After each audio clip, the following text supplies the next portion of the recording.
నమస్తే. తెలుగు రాష్ట్రాల్లో సంచలనంగా మారిన పేరు ప్రశ్నారావణ్. ఉపా సెక్షన్ కింద ఒక యూట్యూబ్ వీడియోలు చేసుకునే వ్యక్తి పైన ఉపా చట్టం కింద కేసు నమోదు కావడం, దేశద్రోహం అనే ఒక ముద్ర వేయడం ఏంటి? అసలు ప్రశ్నారావణ్ చేసే తప్పు ఏంటి? ప్రశ్నారావణ్ పైన దేశద్రోహం ముద్ర ఎందుకు వాడాల్సి వచ్చింది? సో మాట్లాడదాం ఇదే అంశం మీద. మనతో మాట్లాడడానికి తెలంగాణ ఎస్సీ నాయకుడు అరవింద్ గారు ఉన్నారు. మాట్లాడదాం ఒకసారి. అన్న, ప్రశ్నారావణ్ తెలిసే ఉంటుంది అందరికి. ఉపా చట్టం కింద కేసు నమోదైంది. ఏం తప్పు చేసిండని దేశద్రోహం కేసు నమోదు చేశారు? అతను ప్రశ్న జోసఫ్ అని నాకు తెరక, బచ్చలపూరి జోసఫ్ అనే వ్యక్తి రావణ్ అని హిందూ పేరు పెట్టుకొని హిందువులు మరియు క్రిస్టియన్ల మధ్య చిచ్చు పెట్టాలని చూస్తున్న ఒక చీడ పురుగు నా కొడుకు. ఆనంత లఫుట్ నా కొడుకు. అదృష్టం బాగుంది కాబట్టి ఆంధ్రప్రదేశ్ లో ఉన్నాడు. అదే ఆ బేవర్స్ నా కొడుకు తెలంగాణ గడ్డ మీరు ఉండి ఇట్లా మాట్లాడుతానా అని బద్దలు వలగేటట్టు బద్దలు వలగొడుతుండే. ఒక సభ పెట్టుకోండు.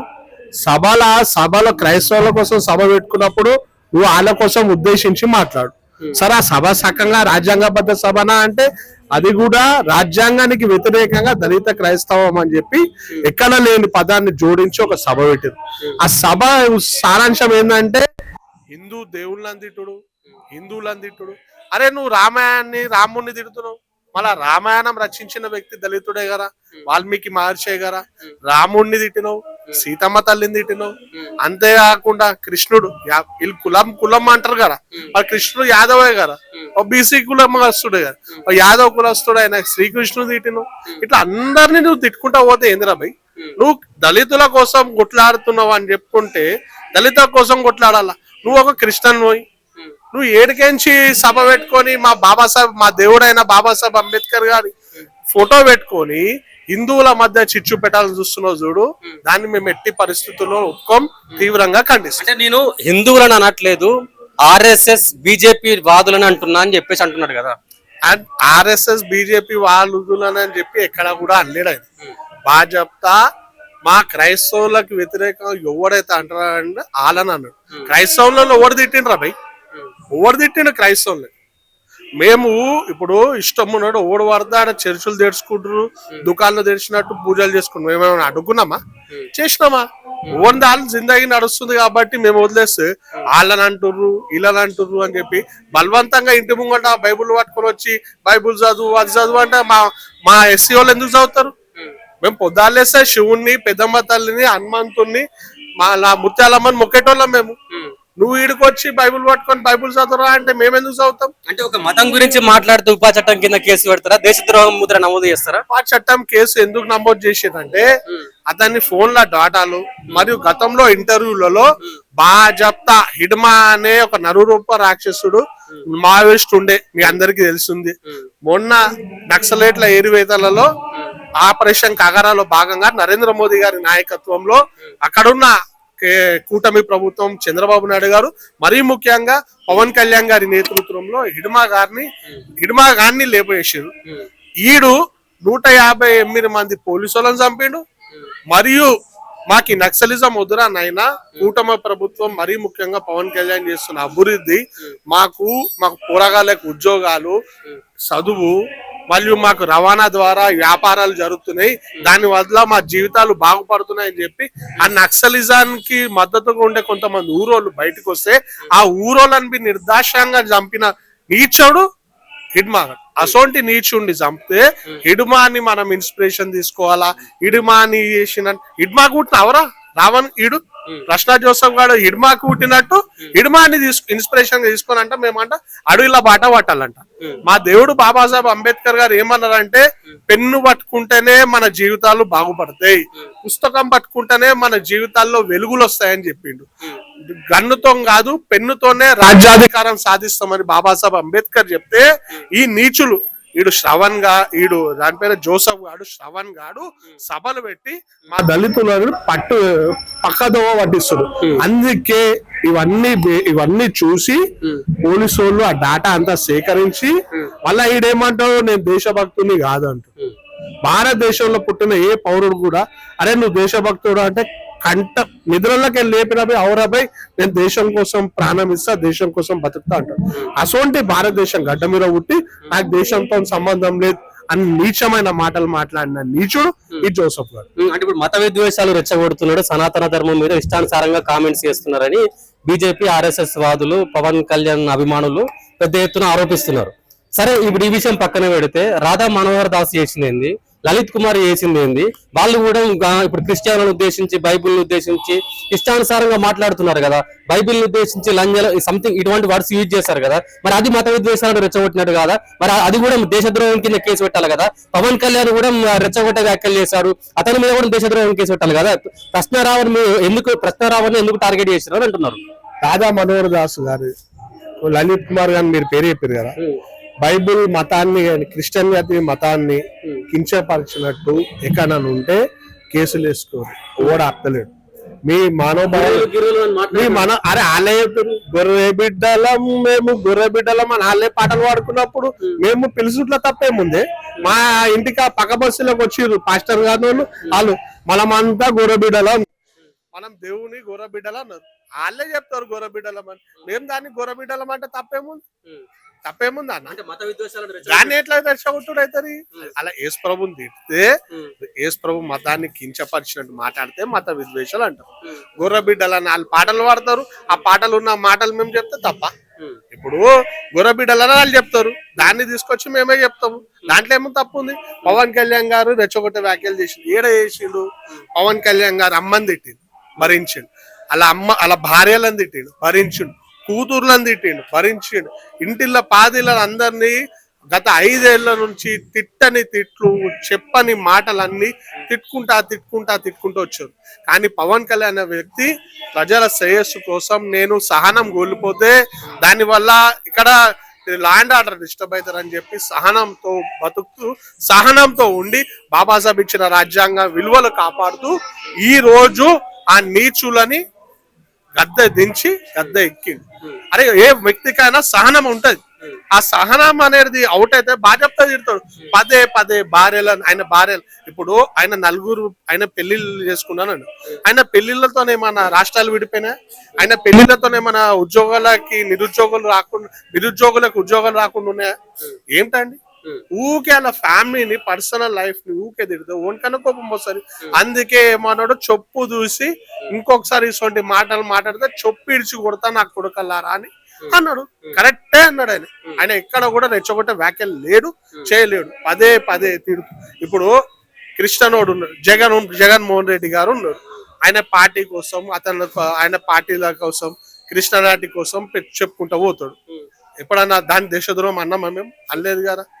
షర్మిల గారు ఉన్నారు, ఆమె అయితే ఏమన్నారంటే తిరుపతి దేవాలయాలు ప్రతి ఎస్సీ వాడలా కడితే ఆమె అయితే అబ్జెక్షన్ చేసిందని.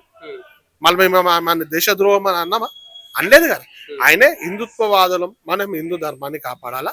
అదే విధంగా క్రైస్తవులకి, ఇస్లాం మతం ఆచరిస్తున్న వాళ్ళకి ఏమన్నారంటే, వాళ్ళు చూడ ఎంత యూనిటీ ఉంటారో మీరు కూడా యూనిటీగా ఉండాలని చెప్పి చెప్తుండు. మా గురించి, మా హిందువుల కోసం, హిందువుల యొక్క ఐక్యత కోసం మాట్లాడితే తప్ప. వీళ్ళకి ఏమంట అంటే పిఠాపురం నియోజకవర్గానికి ఎన్నలేని విధంగా డెవలప్మెంట్ చేస్తుండు. పిఠాపురం నియోజకవర్గం ఏర్పడిన తర్వాత మొట్టమొదటిసారి మార్కెట్ కమిటీ చైర్మన్ అనేది ఒక దళిత మహిళ ఆడబిడ్డకి ఇచ్చిండు పవన్ కళ్యాణ్.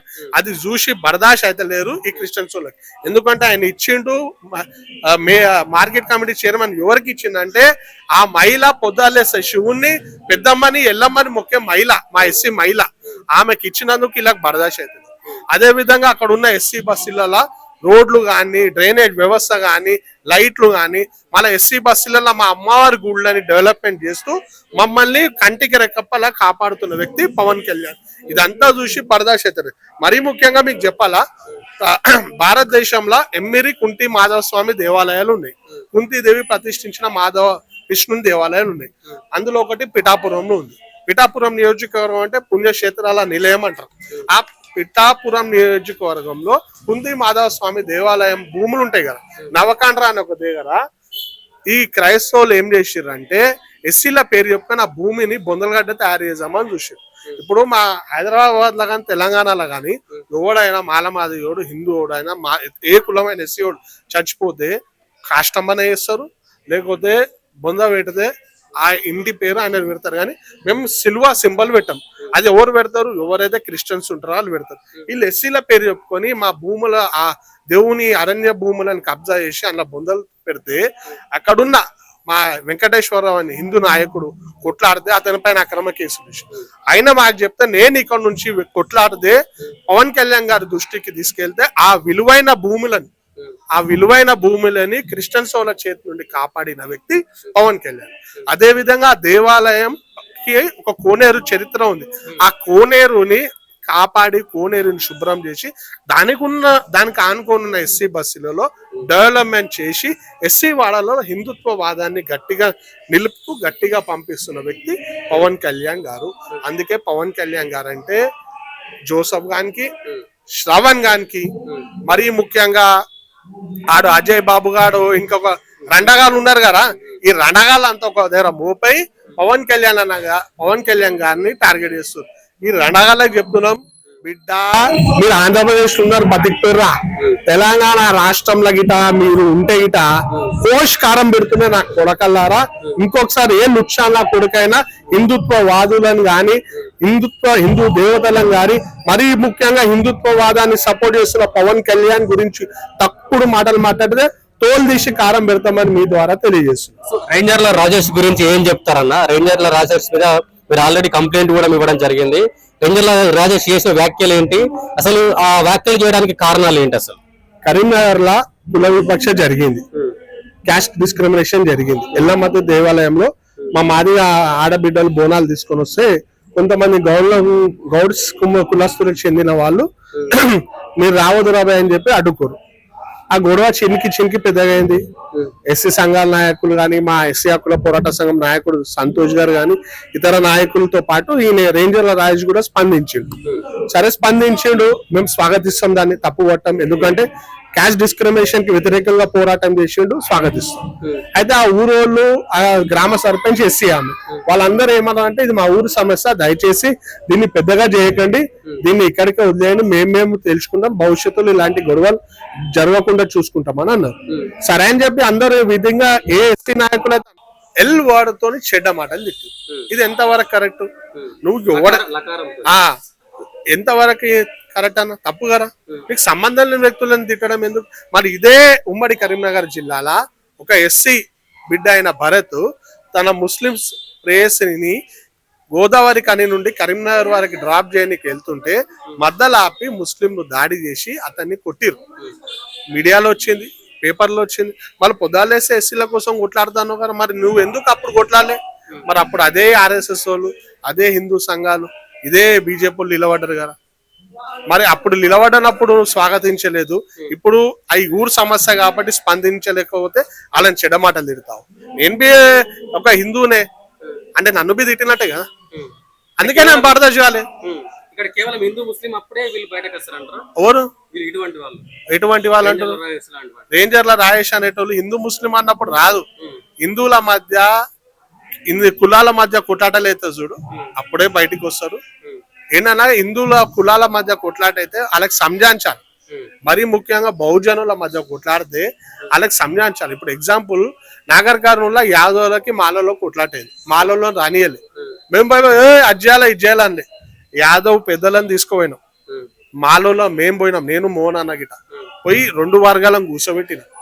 ఒకటే చెప్పినాం, మనం రాజ్యాధికారం కోసం కొట్లాడాలి తప్ప మనం కొట్లాడి పక్కోనికి ఆయుధం ఇయ్యొద్దు. మనం అందరం ఒకటే. బాబాసాహెబ్ అంబేద్కర్ గారు మన కోసం, హక్కుల కోసం నిరంతరం పోరాటం చేసిన వ్యక్తి. మళ్ళీ దాన్ని ఏమంటారు, భాగ్యరెడ్డి వర్మ గారు, జ్యోతిరావు పూలే సాబ్, వీళ్ళందరూ ఎంతో అవమానాలు భరించి మనకి రాజ్యాధికారం కోసం కొట్లాడి మనకి అందించిన సంపద. మనం ఐక్యతగా ఉండి ఆ సంపదను కాపాడుకొని మన భవిష్యత్తును డెవలప్ చేసుకోవాలి. కానీ మనం కొట్లాడి పక్కోన్ని డెవలప్ చేసాడు చాలా గలత్ రాబాయ్ అని చెప్పి 2 వర్గాలను కూర్చోబెట్టి మాట్లాడితే మీరు నమ్ముతారో నమ్మరో, స్వాతంత్రం వచ్చిన 75 సంవత్సరాల తర్వాత నా మాల జాతి బిడ్డని నేను బాగా చెప్తా, అందరు యాదవ్ కులస్తులు నిలబడితే నా మాల బిడ్డని కూర్చోబెట్టి అతనికి సారీ చెప్పిపించిన చరిత్ర మాది. అట్లా చేయాలా గాని నువ్వు పోయి ఆడ కొట్టుకొని చావుర్రా, సంపుకొని చావుర్రా చేసేట్లా? ఇప్పుడు మనం ఉన్నాం, ఏదైనా ఊర్లో కొట్లాడలేతే వాళ్ళకి నచ్చజెప్పి వాళ్ళని ఐక్యమత్యం చేయాలా గాని మనం ఆడ పోయి కొట్లాట చేసి కొట్టుకునే విధంగా చేస్తే ఎవరికి లాసు? మనకి లాసు, గెయిన్ అయ్యేటోనికి పక్కోనికి. అందుకే మేము రేంజర్ల రాజా చేసిన దానికి తీవ్రంగా వ్యతిరేకిస్తాం.